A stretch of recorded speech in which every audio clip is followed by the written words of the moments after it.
is the ability to persist over time.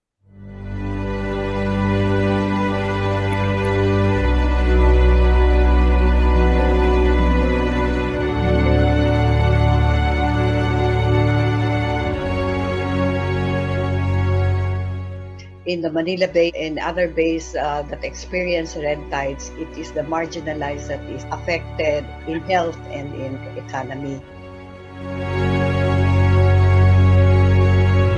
The engineering is the ability to absorb, thrive, and then recover. The faster you're able to recover, the more resilient.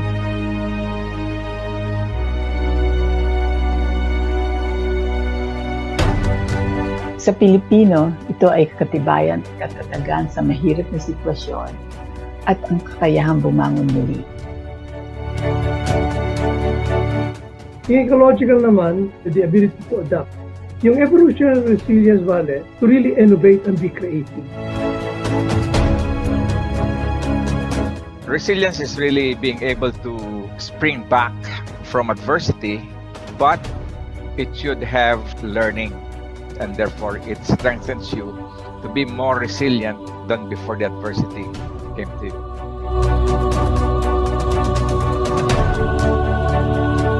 Before COVID-19, the Philippines was already on to SMT-based measures to improve its resilience capacity.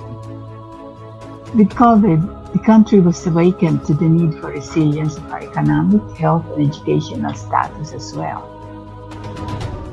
The country as a whole is, I think, not so resilient because while we have the capabilities, the opportunities, and the resources to cope with COVID-19, the whole body is suffering because the leadership and management is not working so well. When it comes to individual resilience, those who have more resources, capabilities, and opportunities will be more resilient than those who are not. A lot of the problems really may be interconnected, Vale. You have to look at it from a holistic point of view. It encompasses more than natural sciences or physical problem, Vale, but also it gets into the ecological, biological, as well as social pa nga. Among issues and problems we have are poverty, ecosystem destruction, climate change, and variability. Much of our attention is placed only after the disasters happen. What we should do really is to take early action years before the hazard strikes, and we should put our attention and our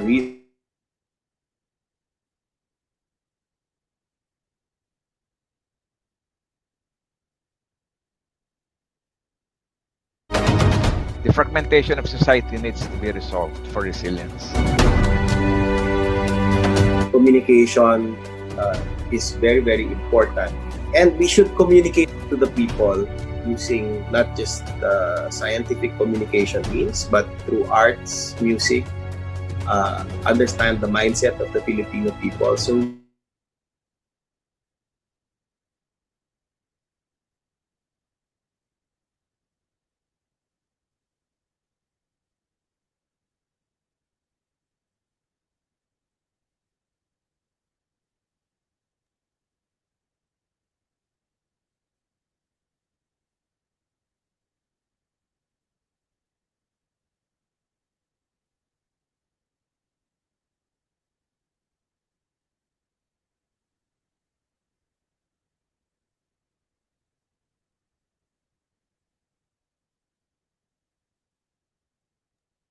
Ayan po, mukhang nagkaroon po tayo ng...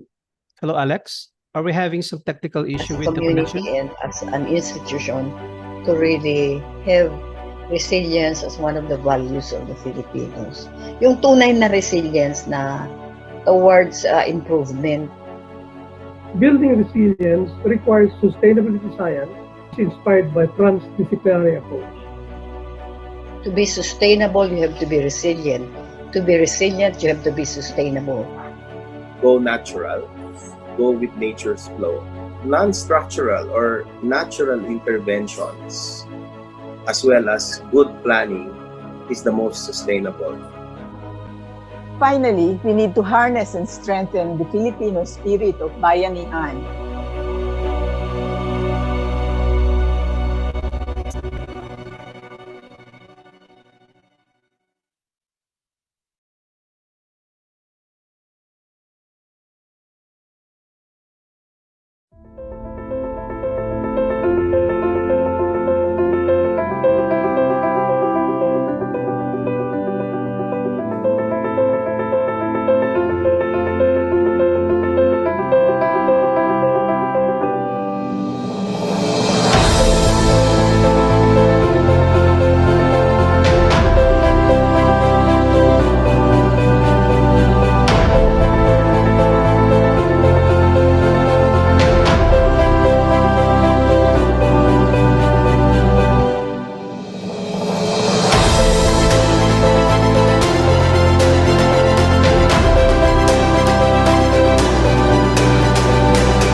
Magandang hapon po sa ating lahat and welcome po sa The Filipino SDG Action Hour. Samahan niyo kami sa isang talakayan na tiyak namang napakainit at napapanahong usapin sa panahong ito. Ito po ay tungkol sa water resource management, not simply flood control. Our speaker for the day is a distinguished expert in environmental and water resource management.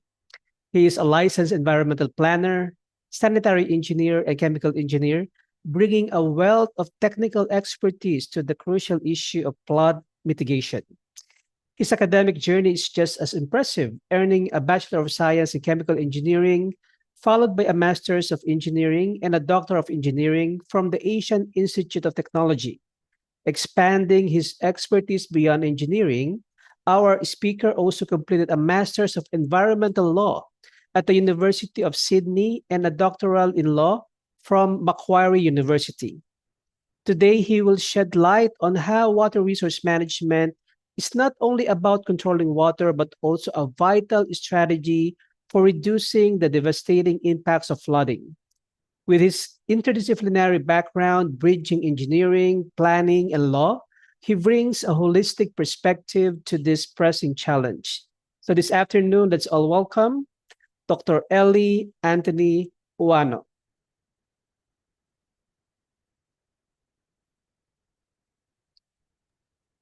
Thank you very much. Yes, sir.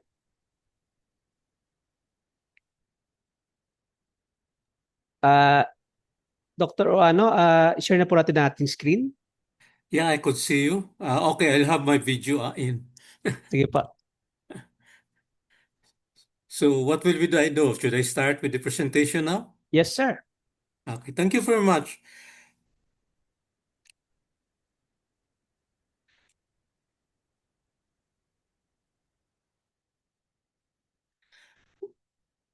Hello. First of all,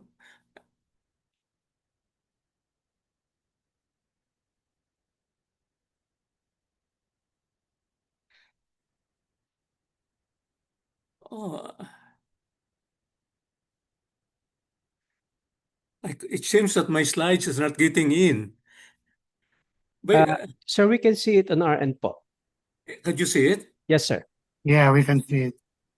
Okay, so my first part for it was we had lots of discussion about flooding. And my main concern was I have been working outside of this country, basically on, uh, especially for some of the depressed areas like slums. But so as much as possible during my career, I tried to avoid working in the Philippines because of politics. So, but then, being a retiree now, I think I could work outside of the political spectrum and maybe share some of my experiences. So today, my discussion does not involve anything new. It is basically some of the practices, some of the science and technologies that are being used in other countries. But the focus they have is not on flood control, but rather how to conserve water resources, because water is an important ingredient in our life, not just for modern communities, but it's also for, uh, I would say, even for primitive societies. Water is an essence of life. When there is too much water, we look at it as something that has to be thrown out to the sea, something to be brought out of our mind, out of sight, out of mind. On the other hand, when we have droughts, when we have dry season, we start to look at it. Where is that water that we throw away during the rainy season? So today, I'd just like to discuss from my experience, some of the technologies that are being used in other countries that could be used also in the Philippines. And I wanted at first to look at also how it could be for Metro Manila, but I think it might get me involved in politics. So I just like to discuss as an example, mostly about Cebu City and Mandawi City, especially Mandawi City because it is my hometown. Yes. So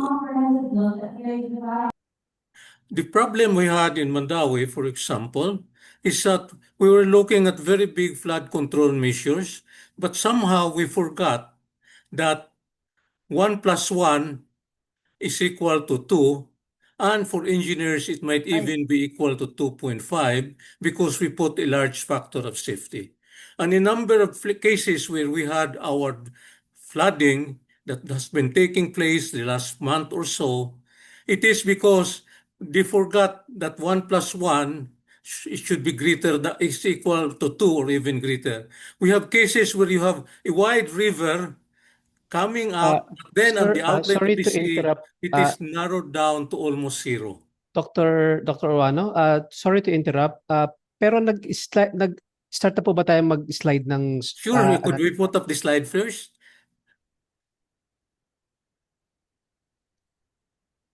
I'm having some difficulty with my slides. I don't know. I'm having difficulty with the slides. Sir, do you want our co-host to Yes, it's possible if you just load it from your end. Yes, Because sir. I have difficulty loading it. I don't know. Alex, can you help us, please? Appreciating yung parang Okay. initiative. So the talk here now is simply how we look at water resources management, not simply flood control.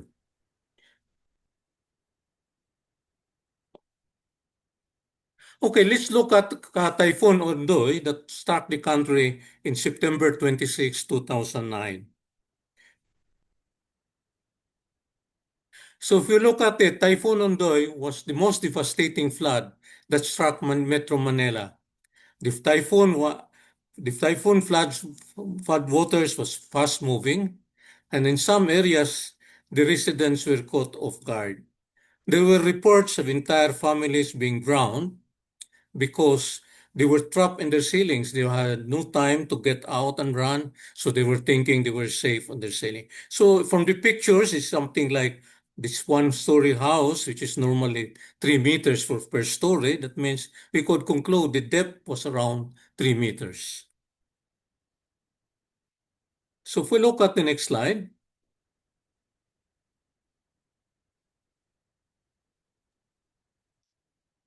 Alex, next slide. next slide, please. So if we look at it, this is the map. This is some additional picture of Ondoy. We have the houses that were being flooded. But now let us look at the data. We had something like 5 days before Ondoy struck, where even now with the more accurate weather prediction, you could even have 5 days or even 7 days of warning. Ondoy, for its accumulated rainfall, surprisingly, was just a little over 300 millimeters or 0.3 of a meter. If I look at it from so we say for layman's point of view, it's not even up to my knee. So it's below knee dip. So next slide, please. Now, when we look at it, what happens on that particular day, most of the rain took place sometime on the noon time, and the maximum part of the rain was only 60 millimeters per hour. And 60 millimeters basically is a little over 2 inches. That was the quantity of water that struck in less than, as we say, in an hour or so. And it's just only around 2 inches or something like the length of a finger. So that's how low what rainfall was at that particular part. But when it was combined together with other niche conditions, the result was a devastating flood. So the next slide, please. So the Ondoy's record was almost equal back in 2012 because we had another flood. Then August 2024, there was another major flooding. And if we look at it, the same condition took place. The rainfall that fell within that period of 7 or 8 days was just a little over 400 millimeters or so, or even less than half a meter. So the whole question that we have to ask is, how come that we ended up with that flooding? Next slide, please. Well, we get the 3 meters flood from Ondoy when the rainfall over 8 days was just around 365 meters, 0.365, or just around a little over a foot. It's because natural forces, that means to say, because of topography, the water goes down to the lowest point and accumulates there. But then the natural forces that where nature carved the, should we say, the roadway or the rivers or where the water is going to flow, has been aggravated because we have poor natural planning. And the biggest problem is human selflessness. And the other part, which I also mentioned earlier because of the difficulty, is our intended consequences of human interventions. So with that, I cited earlier about the case of Butuanon River in Mandaue, where they started to put in riprapes along the river to facilitate the river flow, but they forgot to widen and dredge these estuarian areas where it has been silted. So you have all the water from upstream flushing down to the marshy areas where practically it is inhabited by the poor and the marginalized members of our society. So with it, there was more flooding in Pacnaan because of the unintended consequences of human interventions. And it is for that reason it's important to look at carefully and in a holistic manner our human interventions. Next slide, please. So we will look at it in water resources versus flood control. Next slide, please. So in flood control, normally when we design, and I have been guilty for this, is when we have water, when it rains, we collect the water as it falls from our roof into the drain pipes and then into the canals. And our conclusion is out of sight, out of mind. And this happens for some of our high-class residential areas, which is located on a good slope. But then for the lying areas, people then look at it and said, well, if I'm flooded, the most important thing is to fill the land so that my property is now above the flood level. But water does not just disappear. What has now been the rain that is now falling down on the field area just simply meanders somewhere and out of sight and out of mind. So this is now where I said earlier, normally it is the poor areas, the slum areas, where where suffers the maximum impacts of flooding. And when it also concerns when it affects our mobility, that means to say the water affects now the road system and or our health. On the other hand, resource development, we look at it that water is a precious resource. It's vital for life. It's vital for human activities in both rural and urban areas. Now, water could be abundant and even in nuisance during the rainy season, but water could be scarce and limit human health, activity, and productivity during the dry season. In other words, it's best to save the flood waters for use during the dry season. Next slide, please. Next slide. Well, there are already the different methods of water conservation. And in upland sites, we have dams to save the flood waters. Now, on-site generation, that means to say in areas where you have the rainwater, you could have groundwater recharge by identifying those areas such as sinkholes. And this is the bad part because most sinkholes, especially in our island areas, they're practically made of calcium carbonate or limestones. And people look at sinkholes as something to be filled, when in fact, those are potential recharge areas for our groundwater. Then we have also tanks in houses and buildings, and this is what we call rainwater harvesting. What is completely unknown or basically unknown in the Philippines is downstream reservoirs. That means after we have it in Metro Manila, we have the flooding, how do we have a reservoir to save the water that is already close to the sea level? In other words, this is slum areas, for example, in Tondo or Pacnaan in Mandaue. How do we save those flood waters? And this is not, you could not pump it back to the mountain, but it is out here and you need to, and this is where you have water resources and flood control at the same time. So my discussion is basically today about downstream reservoirs because upstream reservoir dams, there are textbooks, there are hundreds of dams, many dams and as well big dams that are available in this country. We have been talking about water harvesting. So now we'll talk about downstream reservoirs. Next slide, please. Next slide, please. Now I would look at it at my old alma mater, the Asian Institute of Technology. AIT before had a temporary campus in downtown Bangkok.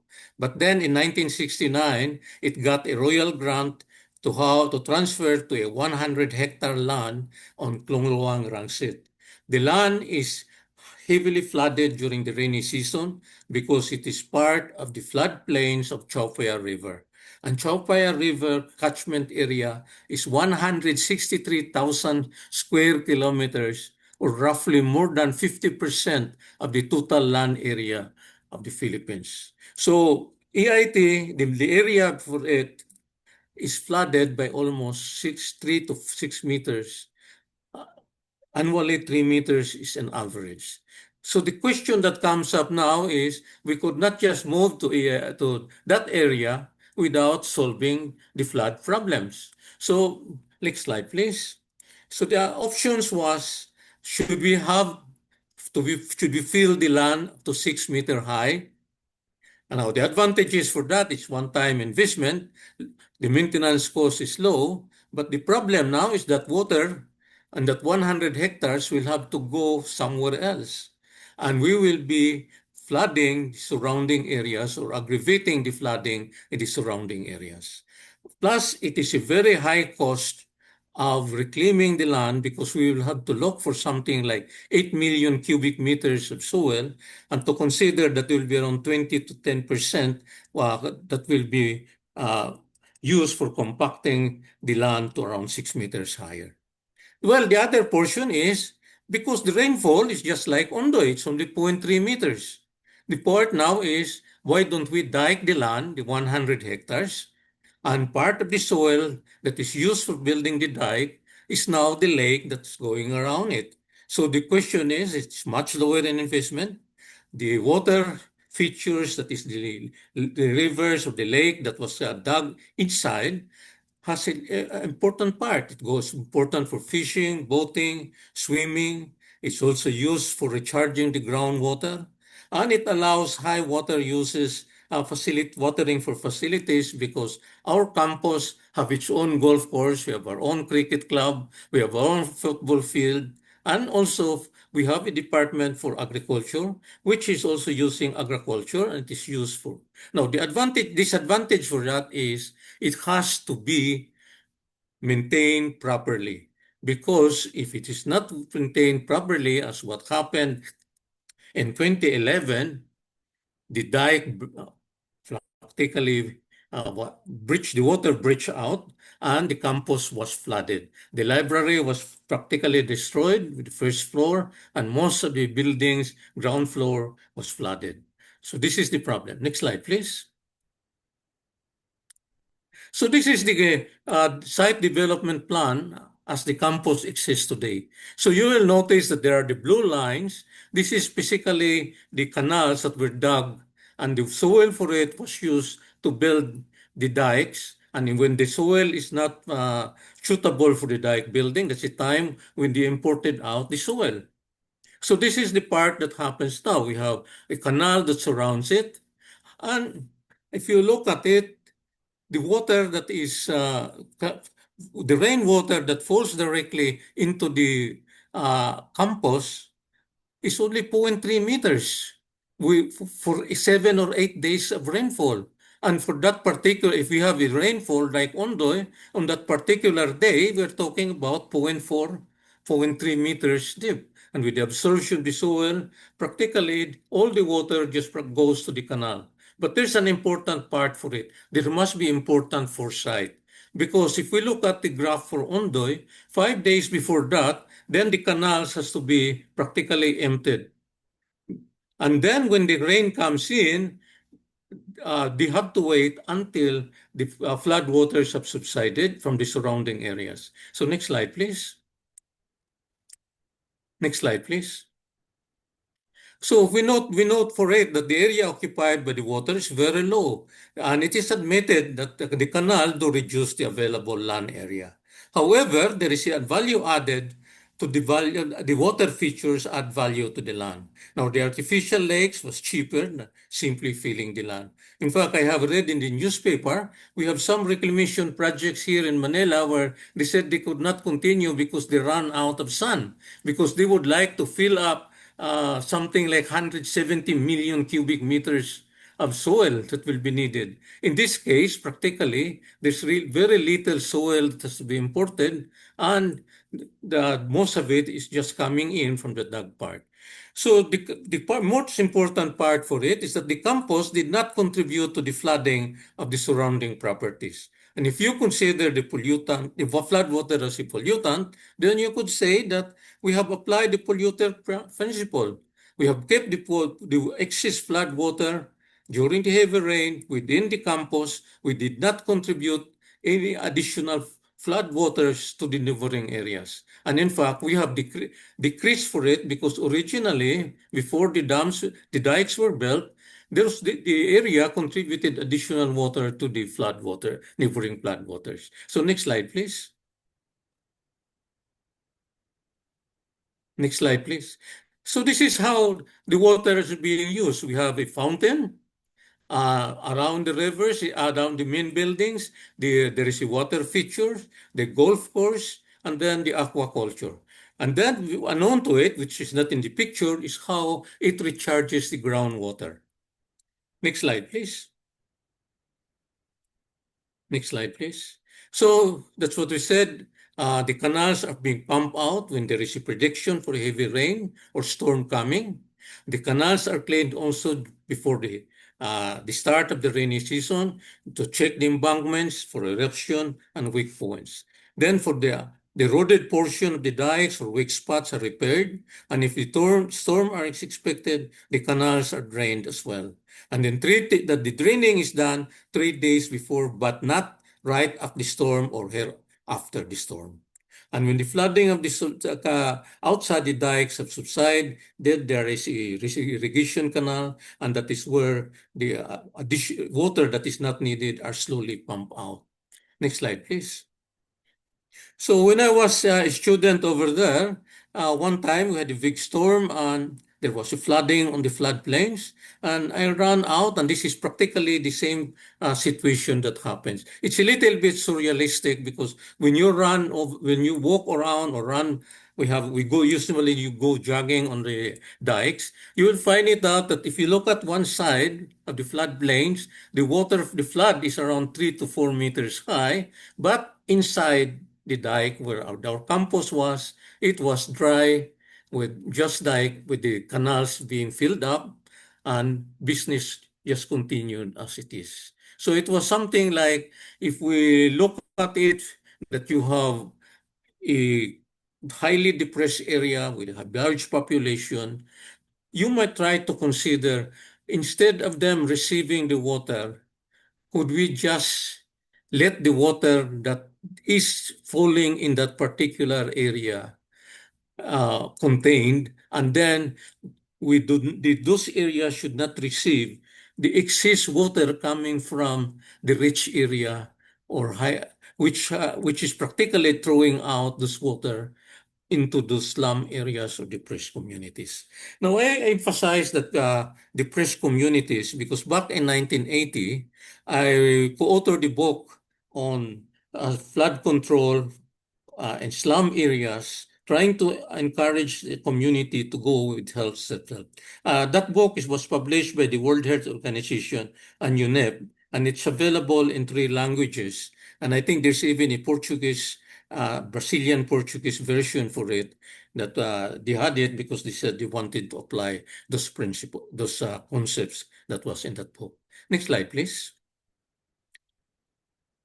So in swampy lands, the main complaint that I have heard is that there's nothing we could do. Most of Metro Manila is just a little above sea level, or some of them are even on the even below sea level. So this is the thing that we have. For example, just on June 29, they said that the flooding is worse when you have high tide, and that is basically because the gradient is negative or even practically zero. And it is aggravated when the high tide coincides with the peak rainfall. And so what the owner did, just like the slides, the rich guy, he fills his space so he's not flooded anymore. But the water has to go somewhere. So it goes the street and to the side where the other landowner is not in a position to fill the land. And if the other landowner could afford to fill their land so that the flood waters will not be going there, it will now be a contest of everybody trying to fill their land in order that we could avoid the bad conditions or health conditions and other things when it floods. And it is again to the old concept of flood control, out of sight, out of mind, who cares? Next slide, please. Next slide, please. Next slide. Next slide, please. Yes po, sir. Okay. On the other hand, here is now the report again. And it says, during low tide, and because of the catchment basin and the Navotas, the flooding was not so bad because the low tide increases the head or the weight or the height difference of the flow of the water from the land to the sea or the receiving water. So the question that comes up, you could increase it by digging the reservoir to lower the land, to lower the sea level, or next slide. Next slide, please. Or the option is, and we had a brainstorming with this with one of the architectural firms here. And they said, well, what should we do? I said, well, why don't we just left the land in Metro Manila so it will no longer be just below sea level or slightly above sea level. It could be something like 2 meters higher compared to its present position with respect to the sea. Or it might be easier to say, because it's difficult to lift the land, you need atlas for it, is how could we reduce or put the sea level 1 to 3 meters lower than the present elevation of the land, or below, or put the sea level for. So next slide, please. Now, back in September 2024, there was this news in Cebu about one of the areas that is heavily flooded, and somebody said he's going to put a pump to pump the water out of the creek into the sea. So the next slide. Next slide, please. So the concept is correct, but the question is the machinery to remove the water is not the correct one. Next slide, please. Now, there is a free machine available, and that free machine operates without fuel. Now, that article about the demonstration in Parian says that the mayor left the demonstration because he thinks it was useless. The machine, if you look at it, was not even a low-head, high-volume pump, but it was a small output with high head, and that technology will be very expensive and it will need lots of fuel or electricity to operate. And as I said, the proponent overlooked one big machine available that operates without fuel, and it is the moon. Next slide, please. So the moon has practically effects on the tide. You have what we call flood tide. This is the time when the tide goes, the sea level is going up. High tide when it reaches the maximum level. And when it goes down, this is now what we call ebb tide, and the low tide is when the sea level starts receding. So next slide, please. Next slide. Now, in addition to the moon, you have the sun sometimes that aligns with the moon, and this creates what we call king tide vibration. That means a very, very high level of tide. And similarly, we have neap tide. That means to say the tide is at much lower conditions. And incidentally, the peak typhoon season in the Philippines coincides with one of the king tides events. And that's for the reason why we normally would have one or two part in the rainy season where we have extreme flooding. Next slide, please. Now, how do you use the moon to control the water level of the sea? Next slide, please. Next slide. Before that, now, there are several mechanisms. It's not just one. You have a barrage. You have, this is like a check valve. That means when the water level on the other side is higher than the sea level, then it opens and the water could go down. And then when the sea level is higher than the low water level, it closes. They have also what we call floating weirs. You have sluice gates. So there are lots of number of things that could control and the water flow from the sea, from the land side to the seaside, but prevents the seawater from coming back into the land. So next slide. But I will just call it weir so that it's easier for us. So this is how we control it. Next slide, please. Next slide, please. So this is how it comes up. You have a weir that when the water from the land side or the river is higher than the seaside, water will flow in. But then when the tide is going up, then the weir will just practically close and prevent the seawater from coming in. And when it's come to the high tide level, the weir just close it, so the river water goes down. The fresh water level is lower than the seawater level. And then as the tide goes down, ebb tide comes in, and when the sea level is lower, then this fresh water start flowing in.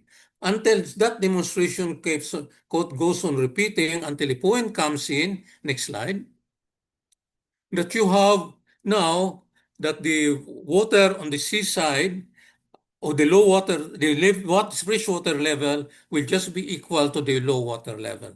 And in case where you have limited reservoir area, you could increase the volume at the back by dredging it in such a way that you could even dredge it 2 to 3 meters and come up something like your total land now is something like 5 to 6 meters higher than than your flood or regional flood level. So your head coming in to drain the flood water could be very high compared to what was there where you're just dependent.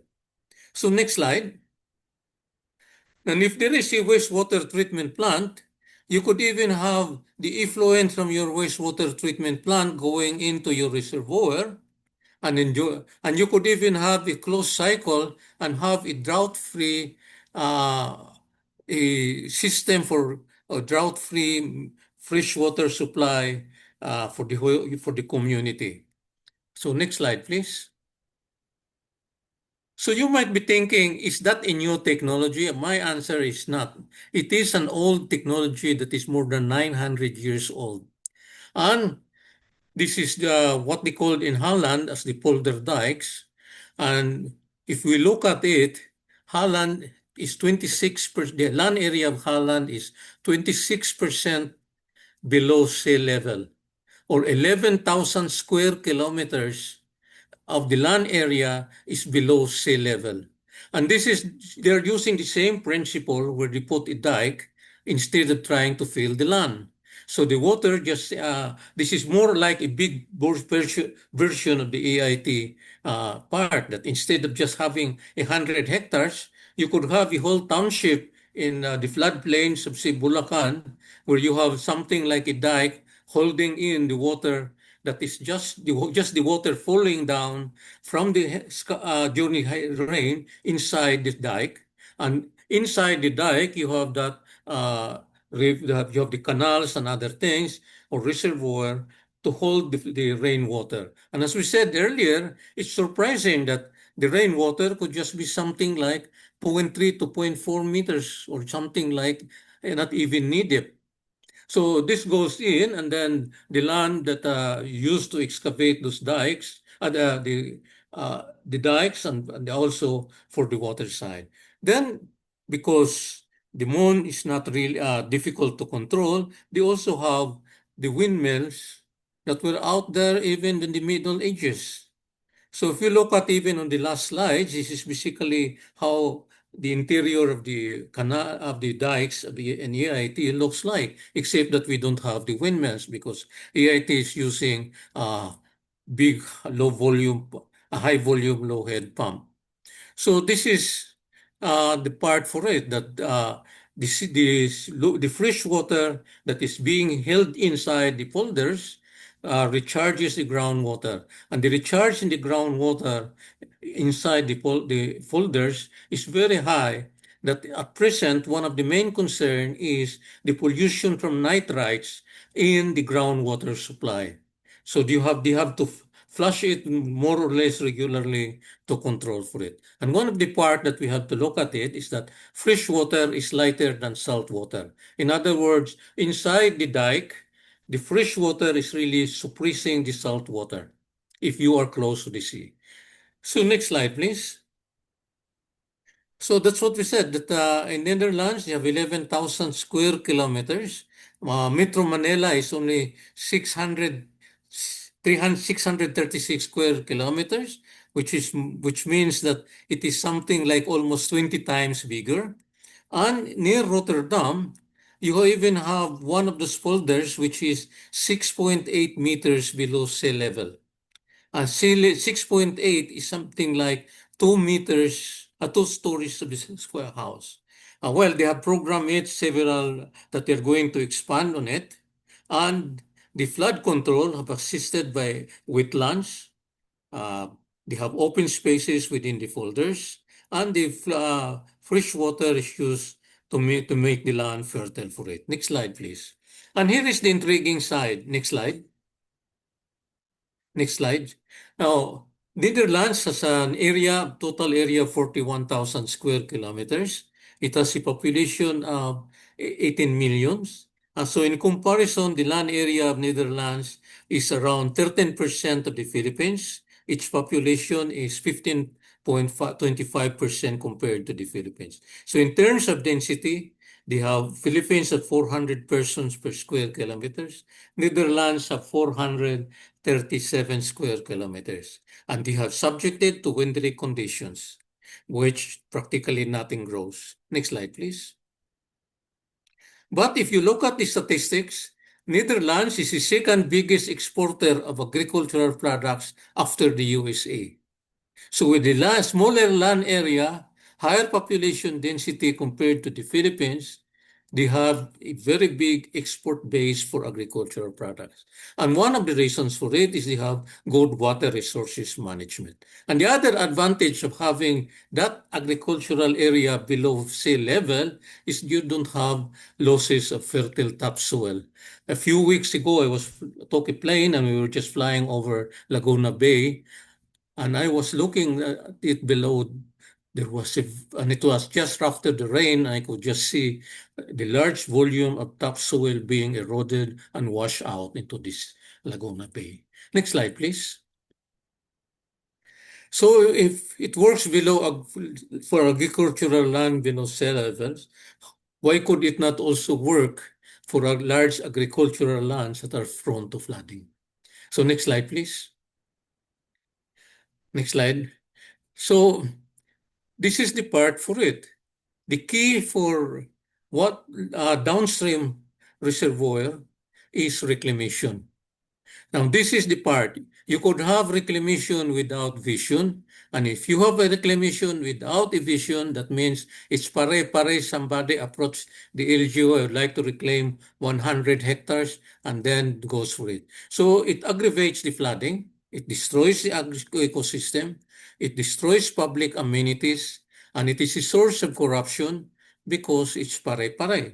On the other hand, if you have a reclamation with a vision, it is a flood control system. It stimulates the natural ecosystem. It adds to the public amenities. And because you have a vision of what are the things to be done, you could open those different sections for public bidding and having more transparency. It provides fresh water for public water supply. And in cases like Cebu or some of even Metro Manila, where there has been overpumping of the groundwater, it is an area which provides what we call in hydrogeology a freshwater curtain, which prevents or reduce the saltwater intrusion. And at the same time, it recharges the freshwater aquifer. Next slide, please. Next slide, please. So if you look at it, it's not just Netherlands. Singapore now is having, if you look at it, the Merlion, you have that water. And if you are going to test it, that water is fresh water. 10 years ago or 20 years ago, that was part of the sea. But now it is a fresh water. Now, what they have done was the 4 rivers that goes around downtown Singapore, which is the Kalang River, Singapore River, Gilang, and Rokor, they are diverted towards the marina side. They have 50 hectares of land that enclose the sea. So they don't have the land just like reclamation, like what we are doing, where we just connect the reclaimed land and then let it go somewhere without any planning. In their case, the dikes are built as part of the reclamation. So if we look at it, it's the cost of building this dike is almost zero because private land developers, they are going to build the enclosure. So they have converted now the sea into, at first it was a sea lake, seawater lake. Now, as the rainwater flows out, the seawater, as the rain comes in, the seawater is continuously pushed out. So they have also, out of that, they have a barrage, which, like what we have described earlier, sees to it that the flow is one directional. It is only the fresh water that flows to the sea, but the salt water could not come in. So by 2010, 3 years after they have completed the enclosure, Marina Bay now is a freshwater lake, and it is part of the freshwater supply. Now, at the same time, next slide.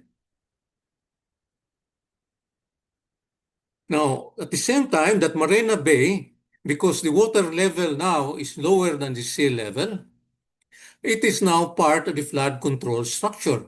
So the low-lying areas of Chinatown, Jalan Besar, and Gilang, which used to be flooded areas, are now flood-free because it is used as a flood control.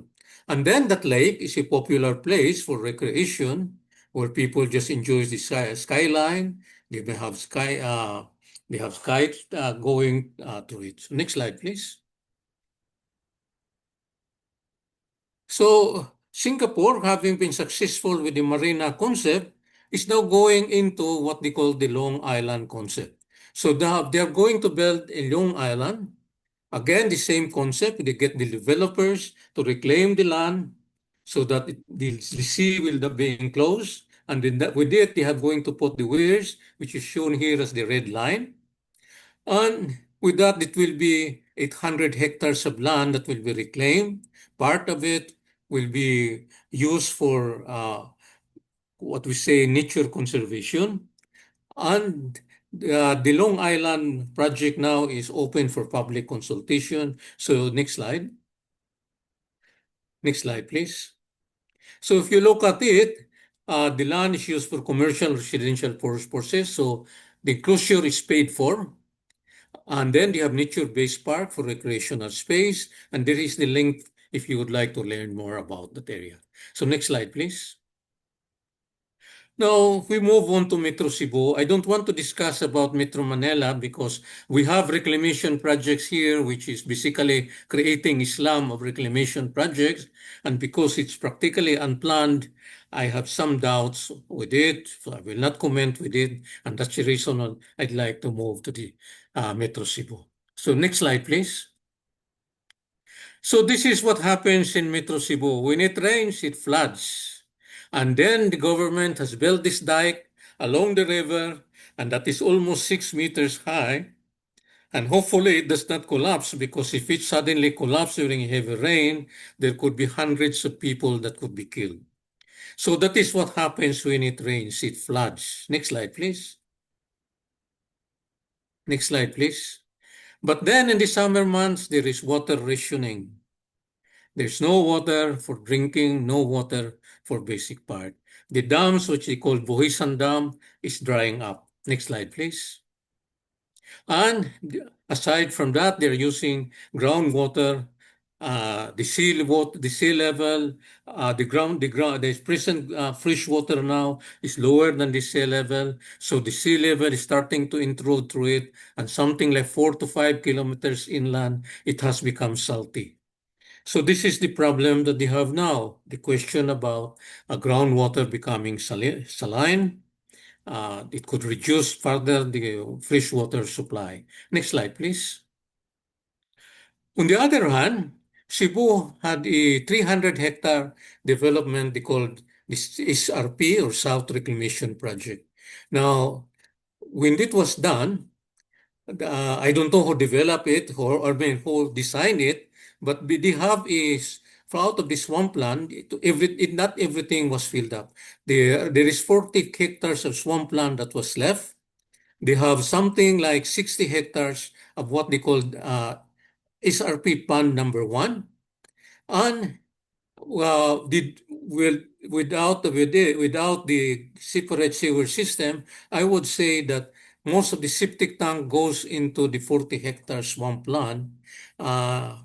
So although the pond right now is used for recreation. Next slide, please. So if you look at it, Cebu City itself now has basically similar things to what we have in Marina in Singapore, except that it has been there for almost 10 years now, 20 years or 10 years now. So you have here the central pond, which is a big reservoir. And in fact, the volume of that central pond is something like 20 times the volume of the Buhisan Dam. And then surrounding that are the swamp areas. So next slide, please. So here are the potential for developing that area for it. Next slide, please. Next slide, please. Next slide, please. So next slide, please. So this is how it could be developed. The swamp, the swampland that is around 40 hectares around it, this could be dredged. And then out here, just like what they have in Marina, they could have the control weirs in such a way that the volume of that, the level of this water in that swampland will be something like just like the low water level of the sea. So when it rains, it's just like what we said. If it is low, the water level is very low, just like the low tide, so that the head coming in will be easier to drain. And if they could dredge it further, then you could say that the head of the water is much different. You have a faster way of going through it. Now, because they don't have a sewage treatment facility, when it rains, it is important that the rainwater will be thrown out, basically drained to the sea, similar to what we described earlier in the use of the weir. Now, when the rainwater is when there's a very heavy storm, then that is the time when the water is open and the water now that is diluted or basically clean water because the dirty water has already been thrown out, or then you have it going into this pond. So this is the situation that comes up. So when we look at it, and that's why I cited it out, because it may call for more detailed calculation, more detailed analysis. But if you look at it from Manila Bay, Marina Bay, or the one that you have in Holland and or AIT, the Cebu City has already something like 100 hectares of configuration that with a good study and minimal additional work such as adding the weirs, the control mechanism, and maybe some pumping, dredging, and all those things could be a source for water supply for Cebu City. And then because this will now be fresh water, this will act as a block from the seawater intruding into the groundwater in Cebu City. In other words, that's what we said. It's like a freshwater curtain, and at the same time, it recharges the groundwater because seawater is heavier than freshwater. So this is more how it could be developed. So next slide, please. Next slide, please. So when we look at it, that is what they have now. But Cebu City, if we look at next slide. Next slide, please. Cebu City has the potential also to develop another Long Island, just like what they have in Singapore. So they could have another reclaimed land. Then a bigger land area here for a reservoir. And this would require even less dredging because this is now part of a deeper sea water, sea area. So what we could have here is another 100 hectares or so of a reservoir area. Next slide, please. So when you look at it to the adjacent city, you could see also how it might be potentially used for. So next slide. So in this case, you have Kansanga Bay and you have that Butuanon River, which is heavily flooded most of the time. And you could see here, this is what I mentioned earlier as this heavily populated area, which is known as Paknaan Slum. This is another bigger area, which because of its natural configuration, you could just add for it. Next slide, please. So that Kansanga Bay could be used just like what we have in Singapore. You could have if 400 hectares of freshwater reservoir. Next slide, please. And so this is more or less how the scheme could look like. And even the next slide. Next slide, please. So with that Kansanga Bay, you could have another 40 million cubic meters of fresh water. And that serves again as a curtain to prevent saltwater intrusion, could provide public amenities, it could provide mangroves and wetlands, in addition to flood control. Next slide, please. And even going much farther out in Carmen, they have around 50 kilometers north of Cebu City. The natural configuration here is something that could add another 150 million cubic meters of fresh water. At the same time, flood control for that area. Next slide, please. So Cebu City now, the main problem of Metro Cebu is the lack of fresh water supply. But if they start to use lowland reservoir, it's like what we said about Netherlands, AIT, and Singapore, Cebu City has a potential of 208 million cubic meters. And with the current usage now of only around 200,000, that is equivalent to 100 days of water uses. So next slide, please. So in summary, what we'd say is that it's possible for the device to increase the flood water flow out from the dryland areas where we don't want them to be flooded to fall into a freshwater reservoir. Now, this could be done by having a queer to control or a barrage or whatever it is to control it. But we have tried it here in Abotas, but we don't have a reservoir. So when the creek fills up, we are now operating with a flood control at the maximum tide level in such a way that the flooding is still there. A reservoir is an important part and it could be increased by dredging. And the water level in the reservoir could be maintained below the low water level during the start of the rainy season. So when flood water comes in, it could absorb the water by increasing the flood water flow, and the freshwater reservoir could serve as a curtain to minimize saltwater intrusion, recharge the groundwater, and provide for this. Next slide, please. Now, the most important part for it is that the enclosure to create this reservoir from the sea is the most expensive part of the scheme.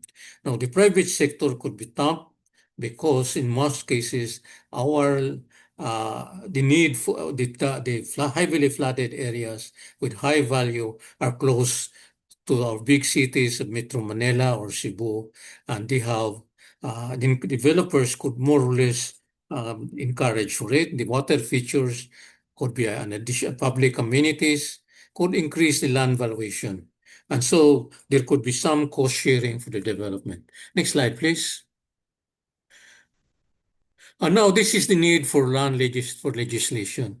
Land filling should be strictly controlled in both urban and rural areas, as it distorts the surface runoff natural patterns. Now, I have seen this in several cases, not just in the Philippines, where it's almost impossible to have a sound flood drainage canal because the patterns that was developed by nature in hundreds of thousands of years has been distorted because the landowners and even the public works have filled the roads, made it higher. So you have now an area that you are sort of unintentionally creating a lake or a flooded section, which is difficult for it. So the increased head may not materialize because the land filling and the road surfaces are in sort of topsy-turvy matter.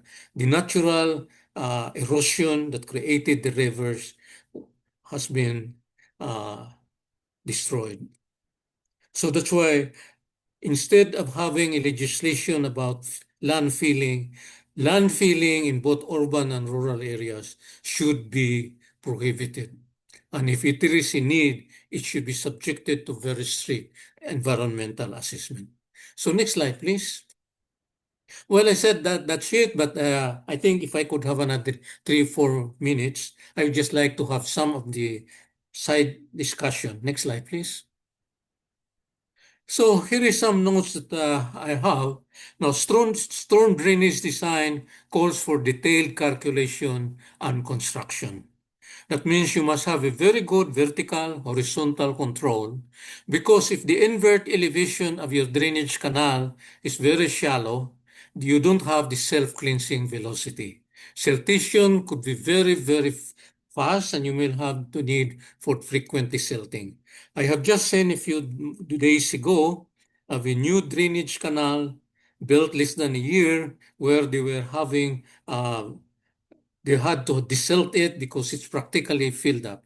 Now, the other part for it is if your invert slope is very high, very steep, you could score the bottom of your culverts, and it could result to failures of your culvert. It means misalignment.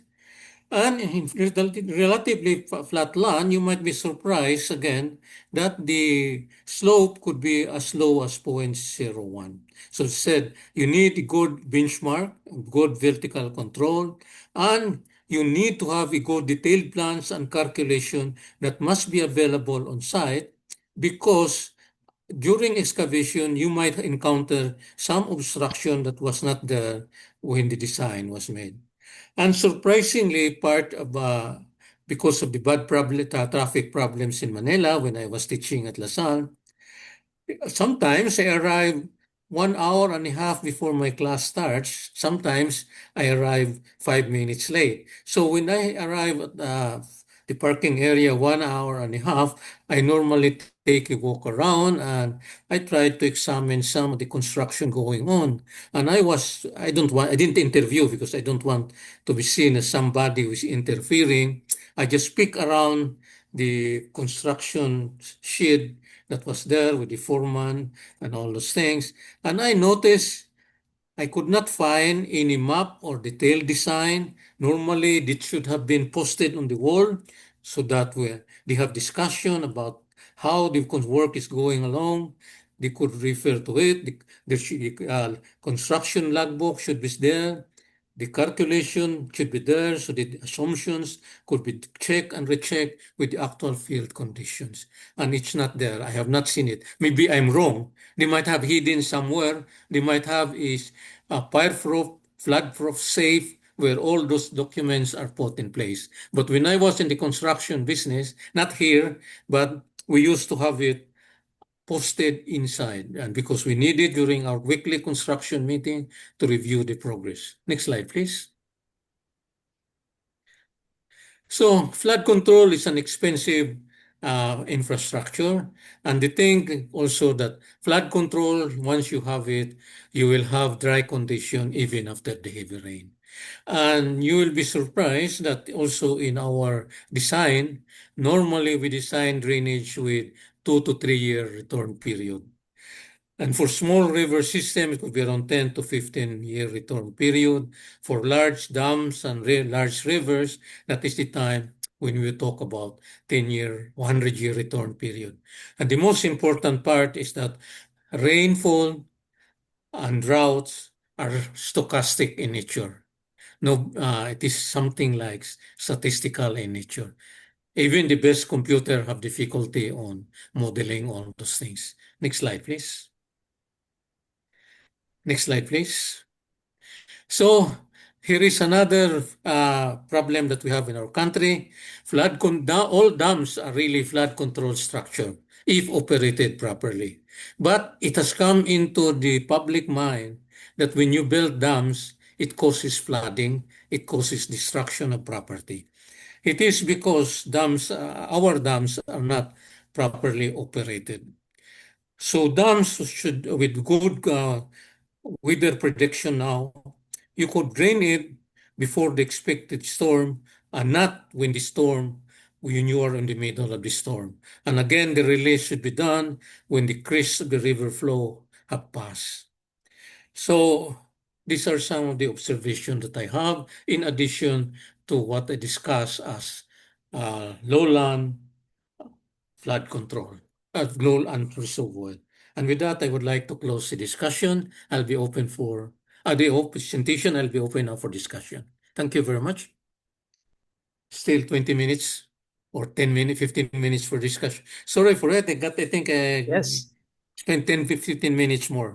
Yes, Dr. Juanyo, maraming salamat po sa inyo pong napakagandang presentation at talaga naman pong napapanahon, lalo na po ngayon na kaliwat kanan po ang problema ng ating bansa sa problema ng pagbaha. Maliban po doon is problema po talaga ng korupsyon. So yun po, i-open na po natin ang ating floor sa ating po mga questions sa ating mga panelists and attendees. Magsimula po ako dito sa question po ni Mr. L. Bayrante. So question po, Dr. Owano, the proposed flood control measure you discussed may be applicable to some areas in the Philippines, but in Metro Manila, it poses lots of challenges, including for development, major capex or budget, and even environmental challenges, not to mention the corruption issues.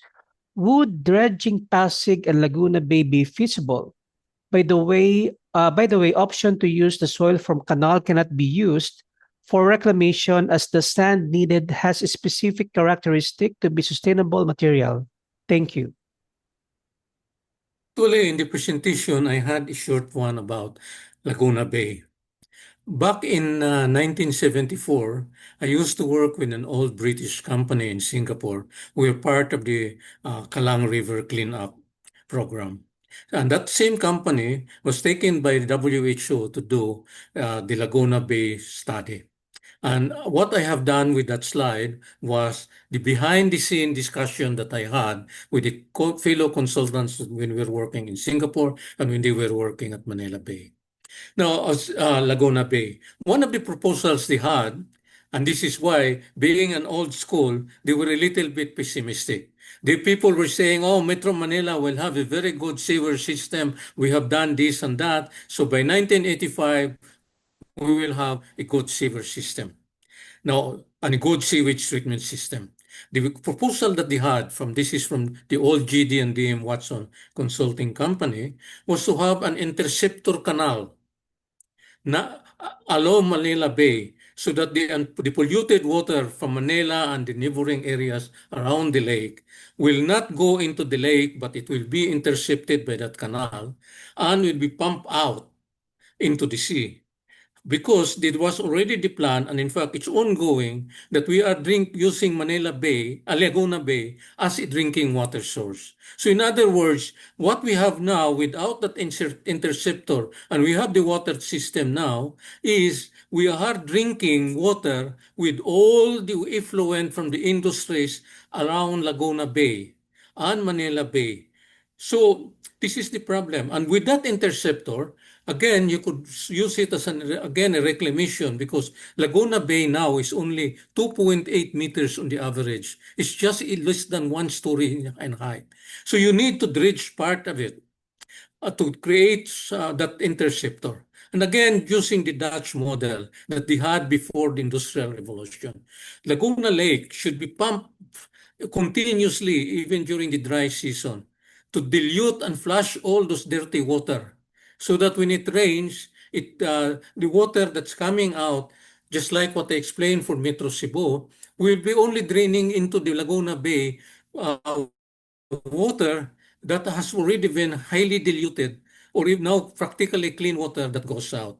Now, one of the problems on water supply is we generally think about practically pH, salinity, turbidity, and all those things. What we have not done, and because this is the problem of our industrial era, we have not done microanalysis of some of the organic and inorganic pollutants that could be carcinogenic in very trace quantities. Although we have it in our Philippine standard for drinking, EMB standard for drinking water, I don't think so. We are doing it regularly to check all those things. And just one of those carcinogenic items that I'm very worried is when we start to kill the termites before we start building the houses. That is something that has to be done, and it could be something on the the dilution not milligram per liter, but not even parts per billion, but maybe parts per trillion that could have serious health implication. And I said, I don't know about it. And so maybe NAS and DUST could start looking at all those issues. Yes, thank you, sir, for that answer. Now, mapunta po tayo sa question po ni Mr. Mark Aquino. Sir, based on your knowledge and experience, what is the most economically viable and short-term patch-up solution? Teka lang po, medyo nawala. Patch-up solution sa problem po ng Metro Manila. And for the long-term solution, can the LGU of Metro Manila or the national government solve the flooding issue within the period of 5 to 10 years? Well, as we have said earlier, the areas that are within the Laguna Bay watershed could have some things that we would look at it could be done within the next 5 or 10 years. Now, there are two things that we could consider for it. One is from the political point of view, you have a short-term agenda because normally we go for election on every 3 years, and we have a term for the mayors of maximum of 9 years, and people don't want to think beyond their terms. And they would like to have it finished within the first year so they could get re-elected for the second 3-year terms. So with Metro Manila, the most important things I would look at it is how we could prevent the flooding in our community, especially the slum areas or the poor areas where they are inhabited by the poor people from the flooding. And some of this is, as I said, again, question about having some improvement on the planning on the part. And like in Cebu, where we have that Butuanon River, and as I explained earlier, the flooding could be addressed partially by simply looking at the delta area of Butuanon River. Because if you look at the Google map now, the area at the discharge area at the bay towards the Mactan Channel is basically something like 1 millimeter, and comparing it to upstream, it is 5 millimeter upstream. So if you have a very big flow, and then when it gets into that area, there's no more flow to the sea.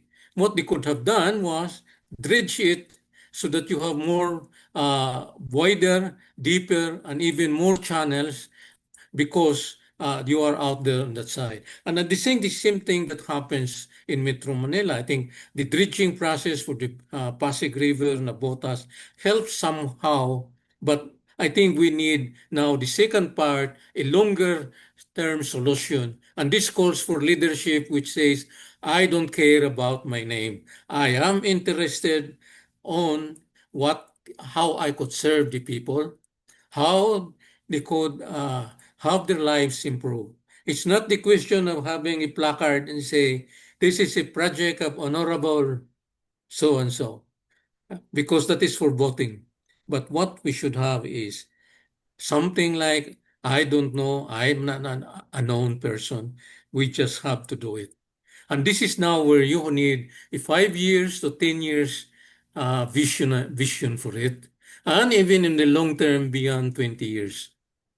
And again, about Laguna Bay, my opinion is we don't need the Paranaque bypass. What we need is an interceptor with the continuous flushing, especially during the dry season, so that when the rain comes in, the whole Laguna Bay would be something like half a meter below the sea level to accommodate more of the rain flood waters. So that is some of the issues which I say Tama po, medium sir. term. Manila Bay, as I said, I did not want to touch it because there are lots of contracts going on, lots of unplanned reclamation, and I am not sold out to the unplanned reclamation. I'm sold to a reclamation with a vision, with water supply and flood control, amenities, fishing and other things rather than simply for us real estate business. Tama po, sir. So kailangan po ng Pilipinas ang isang leader na marunong makinig sa siyensya, marunong makinig sa mga engineers, at pero pong vision para sa bansa, hindi po para sa kanyang sariling pangalan. Yes, So- Mark, pwede ako. Yes po, Sir Ted. Yeah, congratulations, Doc Eli, si Ted Mendoza po. Hindi ako engineer, pero isa akong agronomist at tinitingnan ko yung mga ganyang magagandang options. At ito, nag-aano na ako sa Copilot AI, tinitingnan ko ang pros and cons nitong diniscuss ninyo na, well, proven na nag-work sa Netherlands, alam ko yon. Yung sa Singapore, nabanggit nyo, narinig ko na rin yun at ito na AI ko na sa Copilot, and it is working. Ngayon, maganda po yung sinabi nyo tungkol sa Laguna Lake. Pwede ho tayong mag-team up dyan at later on we really advocate na kailangan talaga may gawin sa Laguna Lake. At i-complement dun sa road network project na approved na yun sinimulan na yun okay? How do we redesign or rebuild that later on? It will serve dual purpose. Yung dike ay para maging siya, containment, and at the same time, yung kanyang ridge, yun ang daan. Okay? So, yung ganun po, as to your suggestion na pagdating ng dry months, kailangan tuloy-tuloy yung pagdidreads. So, yun po, napaka-dami na kasi ng silt na naitambak dyan. Okay? So, ang kaso nga lang, yung silt na yun, di naman siya pwedeng gamitin. Mataas nga ang organic matter. Nung pinag-aralan namin, maraming toxic elements, hindi siya pwedeng gawin sa gawing soil medium for growing crops. Unless we'll find a way on how to remove those residues, mataas ang pesticide, mga ganon, etc. So, kaya hindi rin siya magandang gawing Although yung trial namin, kung mataas yung organic matter na populate yung mga heavy metals na yun, pwede rin siyang tamnan. So, we have demonstrated that also in our study. Ngayon, yun po, kung sakali mag-envision tayo ng, let's say, ang Laguna Lake is 93,000 hectares, napakalaki. Mag-envision tayo ng, let's say, 10,000 hectares as containment. Ano kaya ang water equivalent nun to support yung water needs ng Metro Manila na ewan ko kung anong status na ng Kaliwa Dam kasi maraming opposition dun Okay? At hindi tiningnan, nagkaroon ng comparative economic analysis between adopting your suggestion, okay, and that of Kaliwa Dam. Narinig ko rin yung sinabi nyo, yung Paranaque Spillway. Again, napakagastos na ho na kung gagawin ngayon yan. Anong mangyayari dun sa mga buildings na masasagasaan ng spillway, etc. So, yun po, ang dami pong mga technical questions na dapat nating ma-address. Okay? Yeah. Well, if I just have one more part, there is always a question about the lowland reservoir that we have discussed. Because some people are saying the water quality in Angat Dam and highland reservoir are much better, and there could be some sort of kadiri when you are talking about water from the lowlands. Now, we have also to realize that our the water supply that we have is something like 250 liters to even 500 liters per capita in rich areas. But everybody only drinks 2 liters of water, which is just less than 1%. So if we have Angat Dam and we use it only for drinking water, and we use the other water, the second class water for all our needs, which is 98% of the total water source, water consumption, then we are still ahead, especially when it is dual purpose for flood control and other Okay. uses. Nice idea. Salamat po, Sir Tama po. Ted, and salamat din po, Doc Juanyo. So mapunta po tayo dito sa question po ni Mr. Marvin Tejada. So how can we mainstream this good water resources management proposal for our government policymakers uptake for further study and implementation to eventual budget allocation and construction so that alleviate perennial issues on flooding and other social maladies associated with it? Shall this be done within 5 years?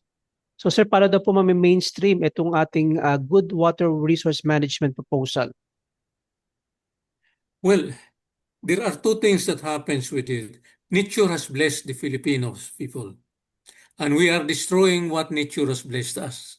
So if we look at it, we have lots of natural areas where you could have those reservoir on close to the sea level.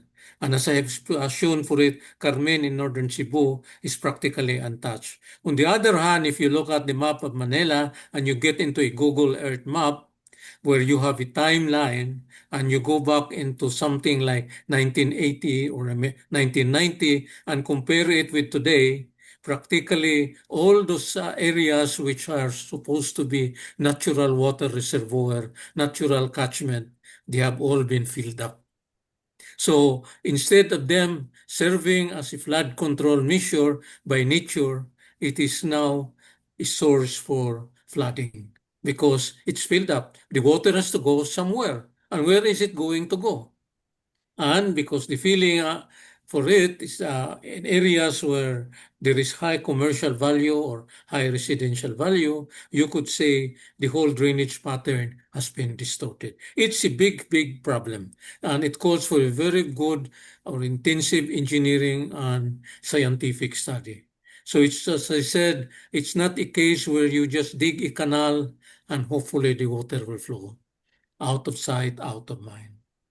Opo, sir. So ito po, sir, pag i-combine ko na po itong dalawang question pong nakita ko po dito. Sir, ano daw po ang comment nyo sa Manggahan Floodway, which is artificial? Do you think it's optimized and maganda po ba siya? And yung question po dito na, meron daw po bang place sa Pilipinas na kung saan naging success story ang water management resource? Well, actually, Napindan and Manggahan works in tandem. Manggahan practically diverts the water from Marikina because if you look at it, the watershed area of Laguna Bay is almost 2 times the area of Laguna Bay. So when you are looking at it, the concentration of water that flows into Laguna Bay will be 2 to 3 times of what is really going into Laguna Bay. And this is again the case where we said on an average, the water in the flooded area would be much higher than what is actually the water flowing in. Now, Napindan was actually designed to prevent the salt water from the sea because Pasig River is an estuarine river and it is something that's subjected to tidal fluctuation. So during the dry season, the tendency for king tide during dry season, you could have salt water coming into Laguna Bay.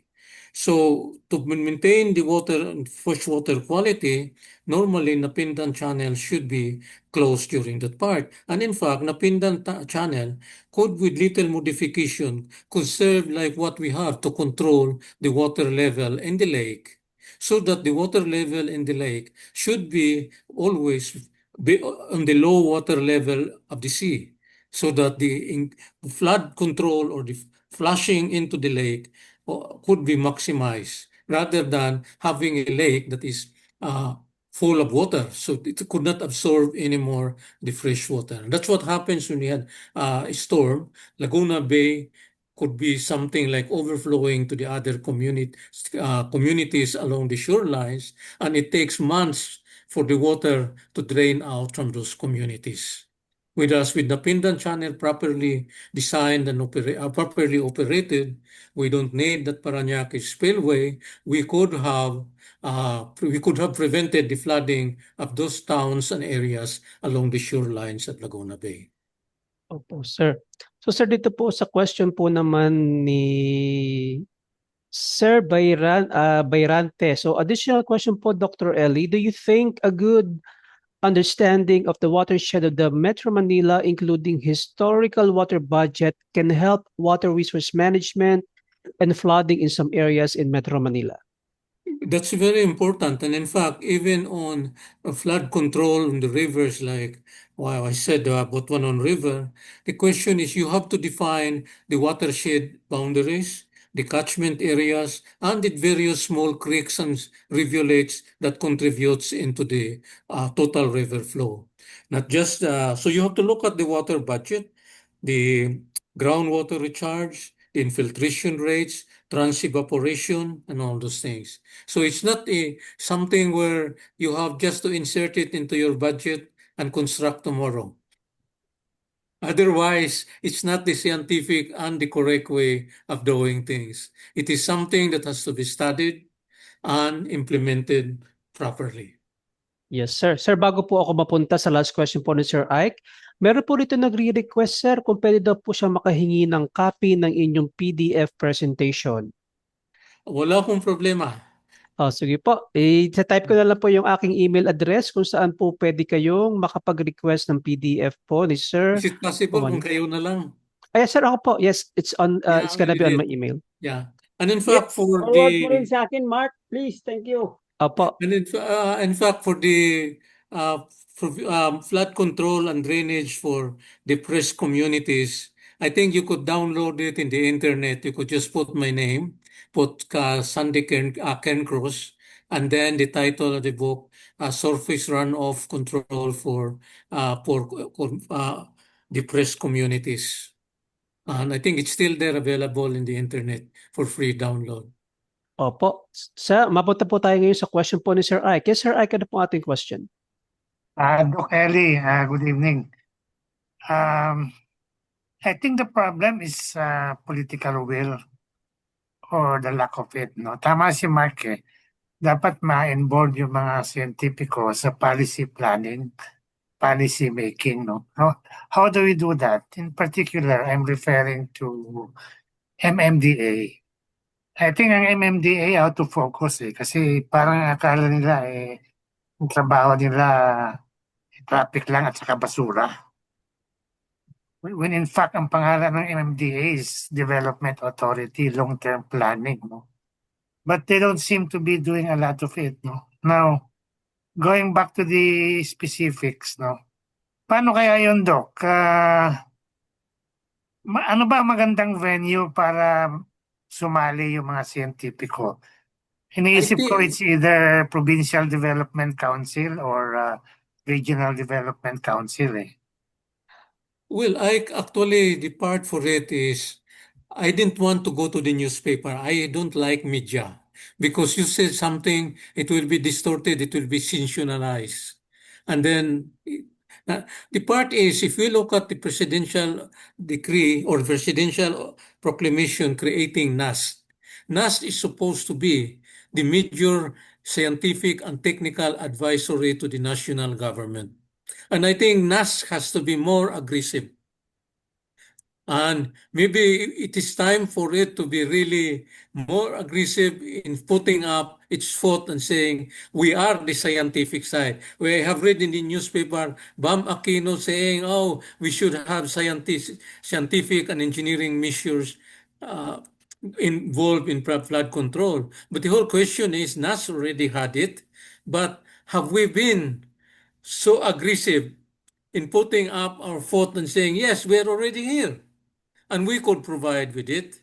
We have some of our members. Some of our members may not want to have, like me, I don't want my name to be there. I would like to have my privacy. So this is the question. So how could we be more aggressive? Sir, It's already there. We have the authority. There's already a presidential proclamation. We're supposed to be the main advisory group to not only to the president but also to Congress. Actually, sir, isa po yung nakakalungkot na mukha po ng ating bansa. Kasi sir, meron nga tayong contractor dito na walang alam sa science, walang alam sa engineering. Pero sir, napakalakas na sabihin na mas magaling pa po yung foreman niya at siya mismo kaysa po sa mga engineer na gumagawa ng mga DPWH project, which is nakakahiya. Pero sir, a question lang po para po sa pagtapos po ng ating programa. Just for emphasis, Dr. Owanyo, saan po tayo nagkamali? Where did we go wrong? Bakit po hindi natin ito magawa as successful as Thailand and Holland? Well, the part that I have is I took my master in law and a doctorate of law. It was because I was supervising the legal reform. I was used to work with ADB, and this particular country, which is a world power, they requested ADB back in 1990 for a technical assistance to modernize their law. And I was surprised that in their Congress, 90% were engineers and scientists. So when we were looking at laws, engineers and scientists, we look with foresight.